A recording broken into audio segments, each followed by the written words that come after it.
नमस्कार। क्या सच में पर्दे के पीछे से कोई ऐसी योजना चल रही है जो पूरी दुनिया को कंट्रोल करना चाहती है? आज हम एक ऐसे ही सोर्स को समझने की कोशिश करेंगे जिसका दावा है कि कुछ बहुत ताकतवर लोग और बड़ी-बड़ी कंपनियां मिलकर ठीक यही काम करने में लगी हुई हैं। तो ये सोर्स एक बहुत ही कह सकते हैं सोचने पर मजबूर कर देने वाले सवाल से शुरू होता है। वो ये कि आज के इस ग्लोबलाइज्ड दुनिया में जहां सब कुछ एक दूसरे से जुड़ा हुआ है, क्या ये सच में मुमकिन है कि कोई एक ताकत पूरी दुनिया पर राज कर ले? तो चलिए इस कथित प्लान की गहराई में उतरते हैं। ये सोर्स बताता है कि इसकी जड़ें कुछ बहुत ही प्रभावशाली लोगों और पावरफुल टेक्नोलॉजी के गठजोड़ में है।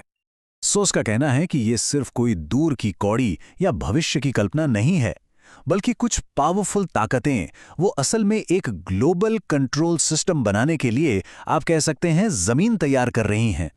तो जाहिर है सवाल उठता है कि इस कथित प्लान के पीछे आखिर कौन लोग हैं, कौन है वो बड़े चेहरे। चलिए देखते हैं कि ये सोर्स किन किन का नाम लेता है। पहला नाम जो सामने आता है वो है डोनाल्ड ट्रंप का।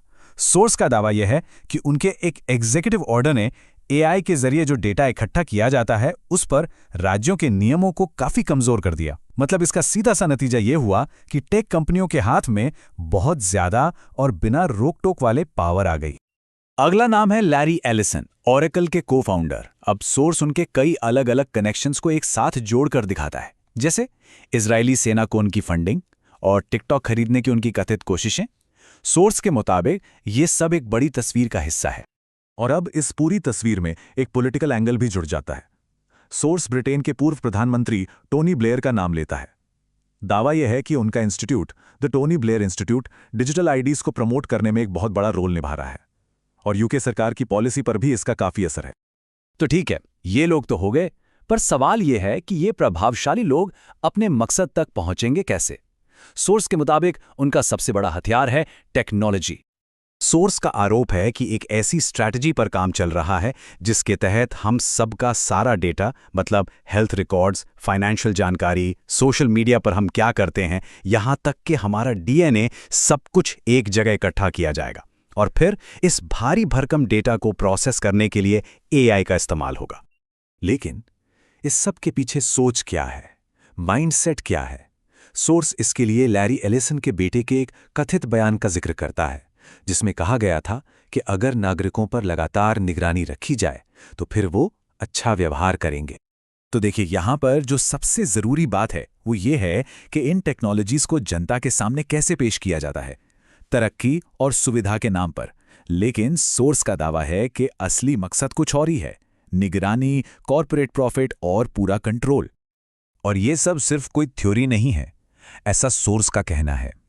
वो इस प्लान के एक रियल वर्ल्ड एग्जाम्पल के तौर पर भारत के डिजिटल आईडी सिस्टम यानी आधार का जिक्र करता है। यहां पर एक चिट्ठी का जिक्र है जिसे 200 से ज्यादा भारतीय बुद्धिजीवियों और 54 ह्यूमन राइट्स ऑर्गेनाइजेशंस ने मिलकर लिखा था। और ये चिट्ठी उन्होंने वर्ल्ड बैंक और गेट्स फाउंडेशन जैसी बड़ी ग्लोबल संस्थाओं को भेजी थी।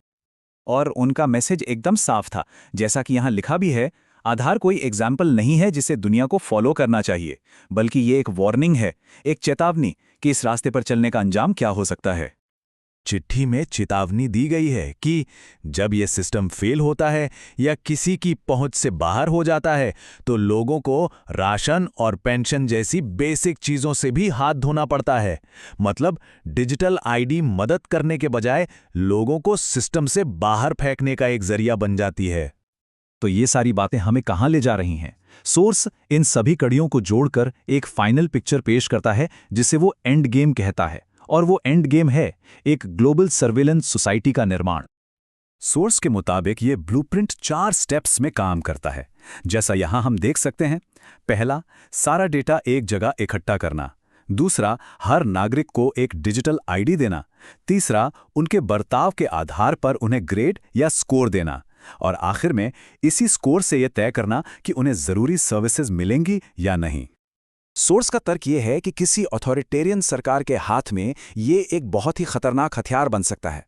सोचिए, किसी भी विरोधी आवाज को दबाने के लिए वो बस एक स्विच दबाकर उस इंसान को समाज से, बैंकिंग सिस्टम से, हर सरकारी सर्विस से सिंपली ऑफ कर सकते हैं। और इस कंट्रोल का जो आखिरी और सबसे ज़रूरी हिस्सा बताया गया है वो है सरकार के कंट्रोल वाली डिजिटल करेंसी। सोर्स के मुताबिक इससे जो थोड़ी बहुत फाइनेंशियल आज़ादी बची है वो भी खत्म हो जाएगी। क्यों? क्योंकि सरकार हर एक ट्रांजैक्शन पर नज़र रख पाएगी और जब चाहे उसे ब्लॉक भी कर पाएगी। तो आखिर में ये पूरा सोर्स हमें एक बहुत बड़े सवाल के साथ छोड़ जाता है। क्या जिस टेक्नोलॉजी को हम आज अपनी तरक्की का जरिया मान रहे हैं, वही कल हमारी गुलामी की बेड़ियां बन सकती है? ये वाकई एक सोचने वाली बात है।